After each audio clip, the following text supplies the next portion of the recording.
अस्सलामुअलैकुम बिस्मिल्लाहिर्रहमानिर्रहीम। Class 8 day 2 में हमारे पास जो क्वेश्चन है जो हमने करना है वो क्वेश्चन नंबर 8 है। हमारे पास 4 सेट्स डिफरेंट सेट्स दिए हुए हैं हमें, U universal set A B and C. तो देखते हैं क्वेश्चन हमारे पास क्या चीज़ है क्वेश्चन नंबर 8 में। तो सबसे पहली बात, हमारे पास क्वेश्चन नंबर 8 में 4 सेट्स गिवन है जो कि मैं आपको बता चुकी हूँ। ए बी सी पार्ट्स हैं इसके अंदर। जो हमारे पास ए पार्ट है उसके अंदर 6 पार्ट्स दिख रहे हैं आपको। यह आपके लिए बिल्कुल न्यू है। इसमें 3 सेट्स पे काम हो रहा है। हमारे पास 3 सेट्स पे काम हो रहा है तो आपके लिए न्यू है लेकिन बहुत आसान है। इंशाल्लाह ताला मैं आपको फर्स्ट, थर्ड और फिफ्थ पार्ट समझा दूंगी। इसी के साथ मैं एक और आपको बात बता देती हूँ कि मैं फर्स्ट पार्ट के साथ उसकी वेन डायग्राम बनाऊँगी, सेकंड के साथ आपको वेन डायग्राम बनानी, थर्ड यानी कि हर पार्ट के साथ इंडिविजुअली वेन डायग्राम बनेगी, क्योंकि इसमें लिखा है draw Venn diagram for each of the above. ये जितने भी पार्ट्स हैं सारे इनकी वेन डायग्राम भी आपके पास बनेगी। जी बेटा, तो हमारे पास जो वेन डायग्राम है वो हर पार्ट के साथ बनेगी, क्योंकि इस बार 3 सेट्स की इंक्लूड है हमारे पास ए बी सी। इसमें आप देख सकते हैं। इंशाल्लाह ताला मैं आपको समझाऊंगी तो समझ में आ जाएगा। तो चलते हैं अपने फर्स्ट पार्ट की तरफ। हमारा जो फर्स्ट पार्ट है उसके अकॉर्डिंगली हमें क्या फाइंड करना है, A union B union C. मैंने दोबारा कहा है हमारे पास इस बार 3 सेट्स पे काम हो रहा है। जितने भी आज से पहले आपने काम किया है यूनियन इंटरसेक्शन पे वो आपने 2 सेट्स पे काम किया है, लेकिन इस बार हमारे पास 3 सेट्स इन्वॉल्व हैं। तो how to find this type of question, हमने कैसे इसका फाइनल आंसर देना है। तो याद रहे बात, इसमें किसी भी किस्म की कोई परेशानी की बात नहीं है। आपने तीनों को एक साथ यूनियन निकालना है। तो आप क्या करेंगे, सबसे पहले आपने A union B union C आपने फाइंड करना है। तो आप क्या करेंगे, सबसे पहले ए सेट लिखेंगे। हमारे पास ए सेट क्या है बेटा मेरे, 1 3। और उसी के साथ साथ हमारे पास जो बी सेट है, क्योंकि बी ए के साथ ए के बाद बी है, हमारे पास जो बी सेट है वो हमारे पास है 2 4। और उसी के बाद हमारे पास सी सेट है वो हमारे पास है 5। तो आपको अच्छे से पता है कि A union B B union C का मतलब ये है कि तीनों को एक साथ अरेंज कर लिखना है। हमने कंबाइन कर देना है, इन तीनों सेट्स को हमने कंबाइन कर देना है, क्योंकि हम यूनियन फाइंड कर रहे हैं। हम यूनियन फाइंड कर रहे हैं, हमें कंबाइन कर देना होता है, टुगेदर कर देना होता है अपने, लेकिन असेंडिंग ऑर्डर में अरेंज करके। तो हमने A union B union C find कर लिया है, क्योंकि हमने इन तीनों को अरेंज करना है। सबसे पहले 1 आएगा क्योंकि हमें कंबाइन कर रहे हैं, फिर 2 आएगा क्योंकि अरेंजमेंट हमें सीक्वेंस से करनी है, सेंडिंग ऑर्डर में करनी है। उसके बाद 3 आ जाएगा हमारे पास, फिर 4 आ जाएगा और उसके बाद हमारे पास 5 आ जाएगा। ये आपका आंसर आ चुका है फर्स्ट पार्ट का, जिसमें आपको साफ साफ समझ में आ चुका है कि हमारे पास तीनों का एक साथ हमने यूनियन फाइंड कर लिया। बिकॉज तीनों का हमने यूनियन फाइंड कर लिया है एक साथ, जिसमें हमने ये दिखाया है कि हमने तीनों को कंबाइन करा है, अरेंज कर दिया है, टुगेदर कर दिया है, लेकिन असेंडिंग ऑर्डर में। अगर मैं अब इसकी वेन डायग्राम की बात करूं तो हमारे पास इस बार 3 सेट्स पे काम हो रहा है।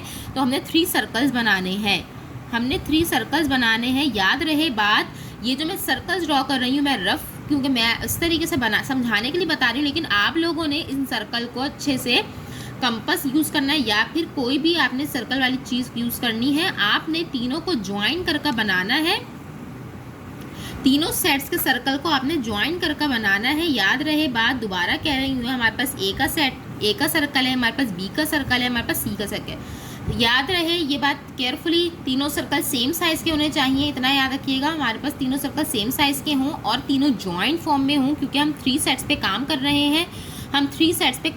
हैं। हमें तीनों सेट्स की वेन डायग्राम शो करनी है। कैसे करेंगे, हमने तीनों को ज्वाइन करना है, तीनों के सर्कल को। अच्छा, हमारे पास जो ए सेट है उसके अंदर जो मेंबर्स हैं, जी बेटा मैंने अभी आपको क्या कहा है कि हमने जो है तीनों का यूनियन फाइंड किया है और हमारे उसी के साथ में वेन डायग्राम भी शो करनी है। हर पार्ट के साथ वेन डायग्राम भी बनानी है, क्योंकि यूनियन का मतलब होता है कंबाइन कर देना, अरेंज कर देना, वो कंबाइन कर देना, टुगेदर कर देना। तो हमारे पास 3 सेट्स पे काम हो रहा है, हमने लेबलिंग कर दी ए बी सी। उसके बाद हमने करना ये है कि हमने ये चेक करना है कि ए बी सी तीनों में कोई एलिमेंट कॉमन है या कोई मेंबर कॉमन है, तो हमने इस जगह पर लिखना है। ठीक है बेटा, अगर तीनों में कोई एलिमेंट कॉमन है तो हमने इस जगह पर मेंशन करना है। लेकिन आप देख सकते हैं कि तीनों में कोई भी कॉमन मेंबर या कॉमन एलिमेंट नहीं है, तो ये जगह भी हम इसको खाली छोड़ देंगे, ब्लैंक छोड़ देंगे। ठीक है, ए बी सी अगर तीनों में कोई एलिमेंट कॉमन है तो हमने इस जगह पर लिखना है, लेकिन अगर नहीं कॉमन तो हमने इस जगह को छोड़ देना है। इसी के साथ साथ हमने ये भी देखना है कि अगर ए बी में अगर कोई कॉमन है, अगर ए और बी में कोई कॉमन है, लाइक 1 3 2 4, जैसे कि अगर होता हमारे पास 1 2 और 2 3। तो हम ये 2 जो कॉमन था हम यहाँ लिखते, ए बी में जो कॉमन होगा हम वो यहाँ लिखेंगे। अगर ए बी में जो कॉमन है वो यहाँ लिखेंगे, ए बी में अगर जो कॉमन है हम यहाँ लिखेंगे, ए सी में अगर कोई कॉमन है तो हम यहाँ लिखेंगे, और अगर बी सी में कोई कॉमन है तो हम यहाँ लिखेंगे। बात याद रहे, हमने हर जगह से रिलेशन देखना है। ये थोड़ी सी समझने वाली बात है, लेकिन इसमें मुश्किल कोई बात नहीं है। अगर मैंने कहा है for suppose A B C तीनों में कोई एलिमेंट कॉमन होता तो मैं इस जगह पर लिखती, अगर ए बी में कोई कॉमन होता एलिमेंट तो मैं इस जगह पर मेंशन करती, अगर मेरे पास ए सी में कोई एलिमेंट कॉमन होता है, ए और सी में अगर मेरे पास कोई एलिमेंट कॉमन होता है इन दोनों में तो मैं इस जगह पर लिखती, और अगर मेरे पास बी सी में कोई कॉमन एलिमेंट होता तो मैं इस जगह मेंशन करती। लेकिन मेरे पास इन तीनों में कोई ऐसा क्राइटेरिया है ही नहीं, कोई भी चीज़ कॉमन एक दूसरे में है ही नहीं, ना इन दोनों में, ना इन दोनों में, इन तीनों में। तो मैं इस जगह को, इन सारी जगहों को स्किप कर दूंगी, ब्लैंक छोड़ दूंगी। बस इतना याद रखना है आपने कि रिलेशन हमने कैसे बताना है।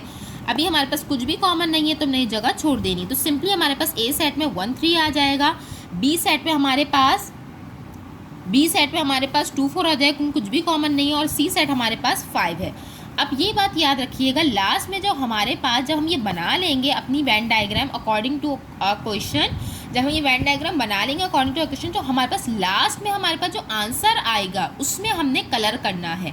लास्ट में जो हमारे पास फाइनल आंसर आया हुआ होगा उसमें हमने कलर कर शो करना है कि व्हाट इज़ योर आंसर। तो हम क्या करेंगे कि हमारे 1 2 3 4 5 यानी 1 2 3 4 5 ये तीनों सर्कल में आ रहे हैं, तो हमने तीनों सर्कल को हल्का शेड कर देना है। आपने जो कलर यूज़ करना है वो लाइट ब्लू कलर यूज़ करना है। याद रहे बात बेटा, आप लोगों ने जो कलर यूज़ करना है वो डार्क यूज़ नहीं करने हैं। मैं दोबारा कह रही हूँ, डायग्राम आपने पेंसिल से बनानी है, फिर दोबारा कह रही हूँ। और उसके अंदर जो हमारे पास आंसर, फाइनल आंसर होगा, हमने उसको शेड करना है, कलर करना है, और ऐसे करना है कि हमारे पास नंबर विजिबल रहे, ना कि हमारे मेंबर्स ही छुप जाएँ। तो आपने बहुत लाइट कलर से कलर कर देना है। चाहे तो आप कोई और भी लाइट कलर यूज़ कर सकते हैं, बट मेरा मशवरा है कि ब्लू कलर आप यूज़ कर लें। लाइट पेंसिल से डार्क ही ब्लू, लेकिन उसको हल्का कलर करना है, आपने डार्क नहीं करना है। दोबारा कह रही हूँ, डार्क नहीं करना है। जज़ाकल्लाह।